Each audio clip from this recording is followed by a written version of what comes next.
Welcome to Weird Wednesday. Now, today I'm outside the most haunted church in Northamptonshire, home to weird and wonderful sightings. Let's go and have a look.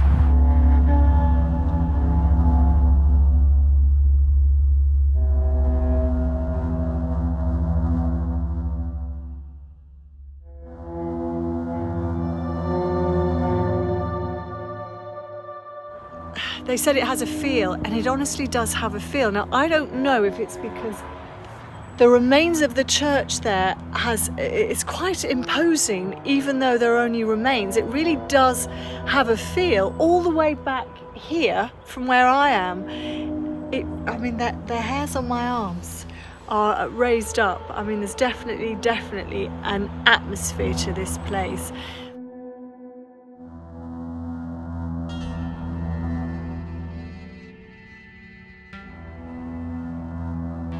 You know, what's interesting about this place is that when you're outside those quite imposing iron gates, very old iron gates, everything feels quite fine and quite light. You've just parked the car up because there's a lay-by right beside it. The moment you come through the gates, the heaviness on your chest, you can feel it, and then it does feel quite imposing to go down to the bottom to where the ruins are. To be honest, I don't really want to go down there, and that is not being overly dramatic. I'm just being honest about how I feel. I've got to go down, but I don't really want to. So you can imagine hundreds of years ago them bringing people down here.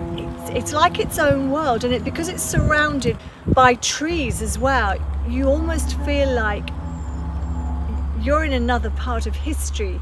The world outside the gates is continuing, but we're here and we've stepped back. We've certainly stepped back in time here.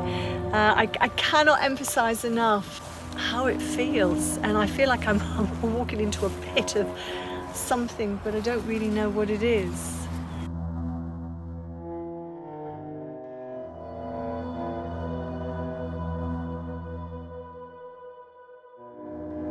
So the strangest thing here is that you have all of these headstones that are so old, they're smooth now, they're smooth.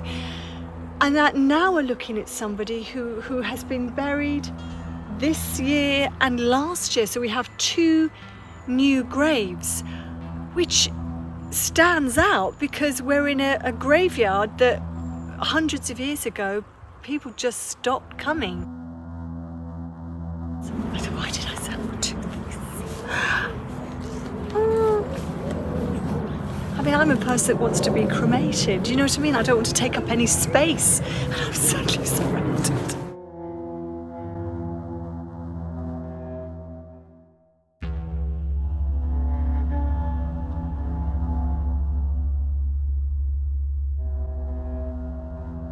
I was just thinking of all the work that would have been involved in creating this church. I mean, it's quite imposing, and I can't quite believe that it was just suddenly left. Now, I do know that they say that the church grounds became overrun with rabbits, which, I mean, doesn't sound particularly scary, but what was happening was that the rabbits took over so much that they were digging up the bodies. So when the parishioners were coming to church, the bones were literally here to greet them, and it became so bad that they just stopped coming, and therefore no parishioners, no church.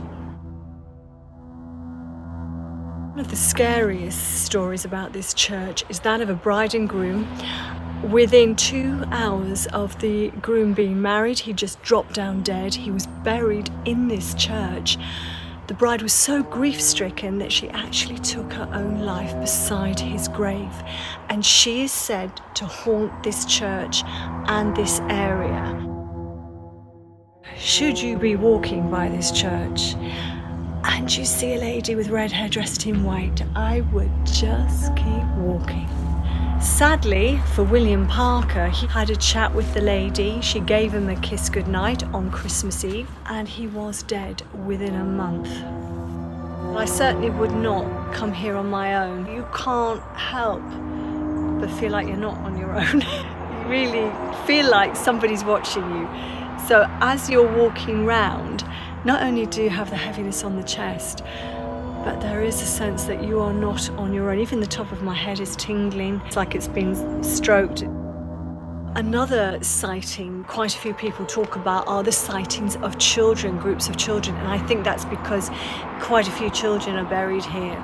Because there's a wall all around here, it's almost like a secret garden. That's probably the best way to describe it. The atmosphere is different within the wall, and it's like it's its own world because it has its own feel. And the feeling as you come in as well, you have the heaviness on your chest, but also there's a lighter air to it. I just instinctively know that when I walk back through those iron gates, when we walk up the hill again and out of the wall area, I know we'll be back to feeling how it is in everyday 2022. Are we actually going down there? Oh, did that come out of my mouth?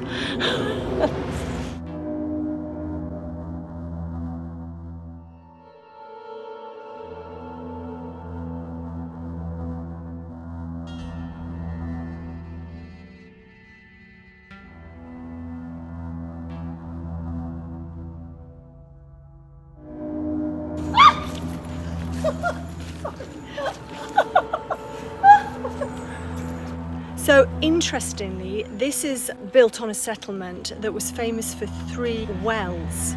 Water is notorious for also seeing apparitions, seeing ghosts. It's almost like they're able to use the water, a bit like people believe spirit can use electricity to come through.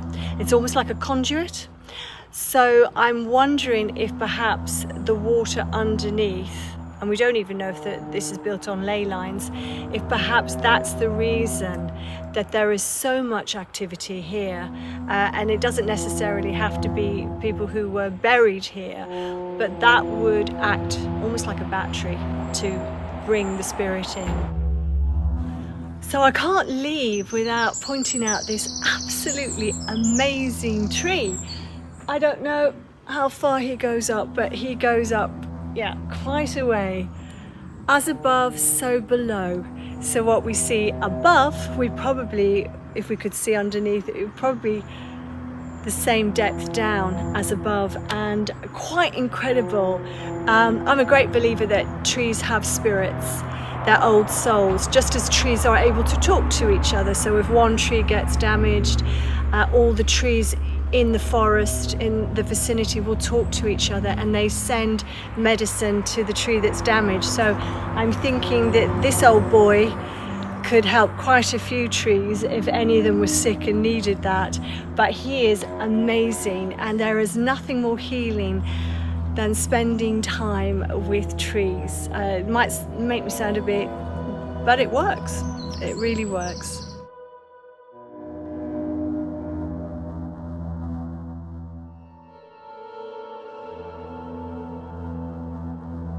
You have to come up past other graves to get out.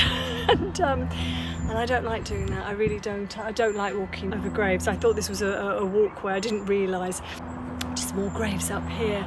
But despite all the sightings that everybody has, you know, I do hope that these are not spirits who are trapped here, who are on a loop, reliving and reliving, and not realising time has marched on. Because if that's the case, what it really needs is somebody to come and clear these spirits so that they can move on. Some will just be folklore, of course, we know that, and not all spirits are bad. Some just come back and revisit, don't they? So it's just some people are able to see energy, some people aren't. But there would be nothing more tragic than a bride who is reliving her wedding day continually. That would be very tragic.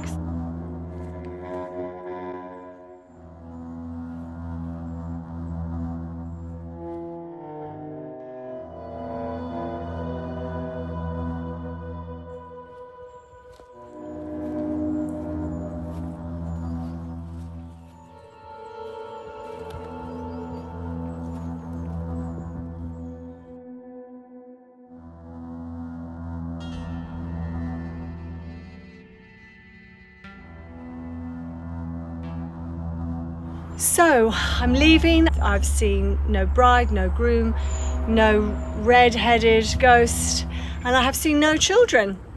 So, happy days. I'm leaving now.